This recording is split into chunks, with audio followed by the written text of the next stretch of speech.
Have you ever wondered if you can hack your menopause or perimenopause? I'm Dr. Marianne, and I am Dr. Hormone Hacker. After I figured out how to hack my hormones, I know now it's my mission to help you do the same thing. Okay, so you may have been like me, where you thought, okay, the day that I stop having my periods, that's when I hit menopause. Yeah, the period is when you hit your menstrual cycle. There is no period when it comes to perimenopause or menopause. Here's the dirty truth that nobody tells you. It can start when you're 35, and it may not end until you're 65. I know, I hate to be the bearer of bad news, but that's the truth.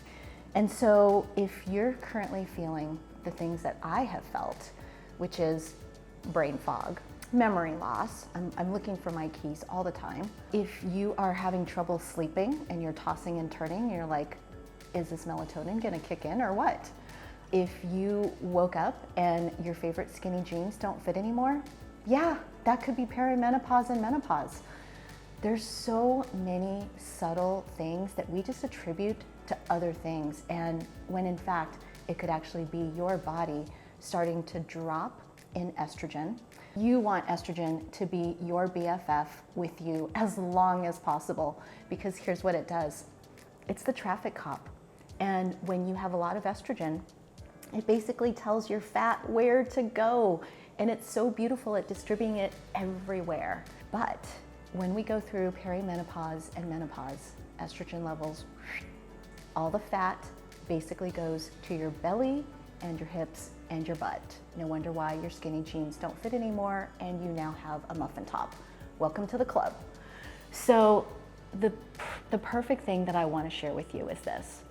We can be proactive about this when we know what to expect, right? If you prepare, then you've got more than a fighting chance, you've got a hacking chance.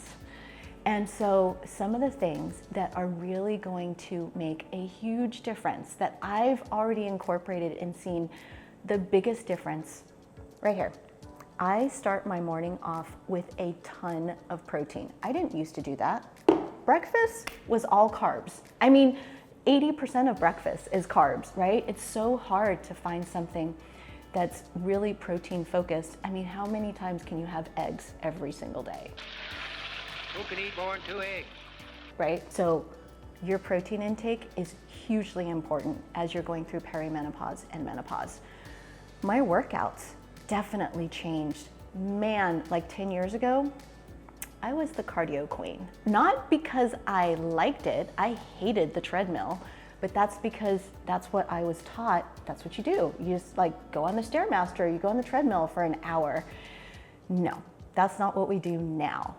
When you are having these hormonal fluctuations, we need to take advantage of starting to do weights. And I'm not saying that you need to look like Linda Hamilton in the Terminator. You don't need to be super buff. You just need to build muscle and tone and strengthen. And so, you know, I started off, don't laugh, I started off with 3-pound dumbbells. Okay, my kids laugh and make fun of me all the time, but that's what I started with. And now, like after 6 months of really being consistent, I'm up to 12 pounds, yeah, baby. So it can be a gradual process. You don't have to do it overnight. I don't want you to because you're gonna injure yourself. But start light and just work your way up. But you need 3 to 4 days a week of some weight training. So for all my peeps who are just doing Orange Theory, you gotta add some weights to your workout. The next thing is, it is crucial to get a good night's sleep. And there are over-the-counter things that you can take to help with hot flashes and night sweats. But here's the thing, you have a responsibility. Those supplements and over-the-counters only do so much. Your main job when it comes to sleep is to set a routine bedtime and a routine time that you're waking up.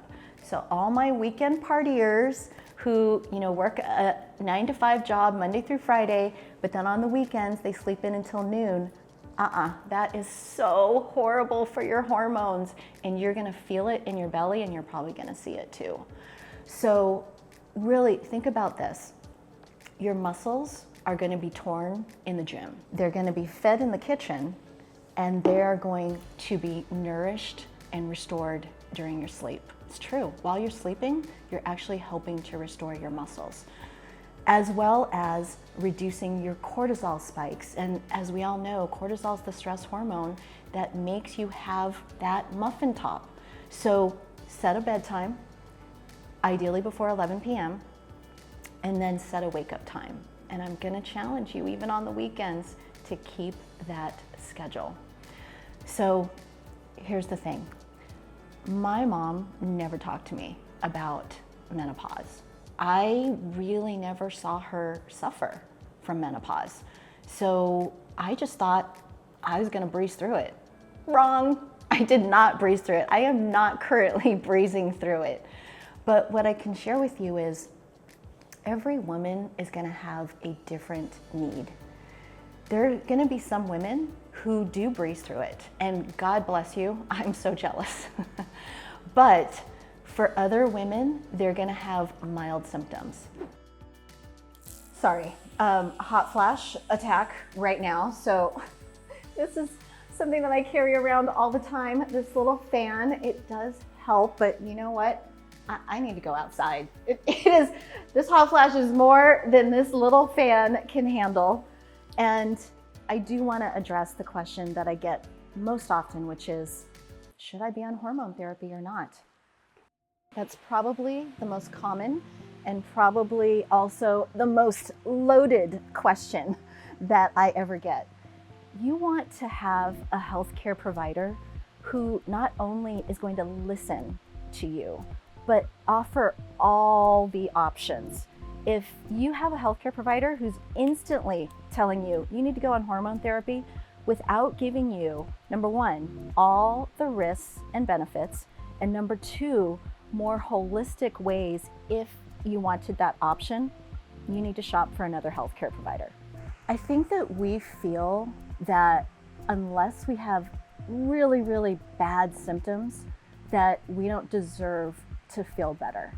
And I'm just gonna take the pressure off everybody right now. Let's not judge one another. Like, let's really be a community of women that wants to support one another to feel our very best. And some women really do need hormone therapy to feel their very best, to deal with the vaginal dryness. And they don't want to have, intimacy anymore because it hurts. I mean, this is a real problem. I understand that for those people, hormone therapy can be life-changing. Just know that if I were the one who was prescribing hormone therapy, I'm always going to have, number one, an exit strategy for you. And number two, you probably should discuss being on the lowest dose for the shortest amount of time. I remember I had a patient who was 74 years old. She'd been on hormone therapy ever since her 50s. Nobody ever talked to her about getting off her hormone therapy. She just thought she's going to be on it for the rest of her life. And that is just inexcusable because there are side effects.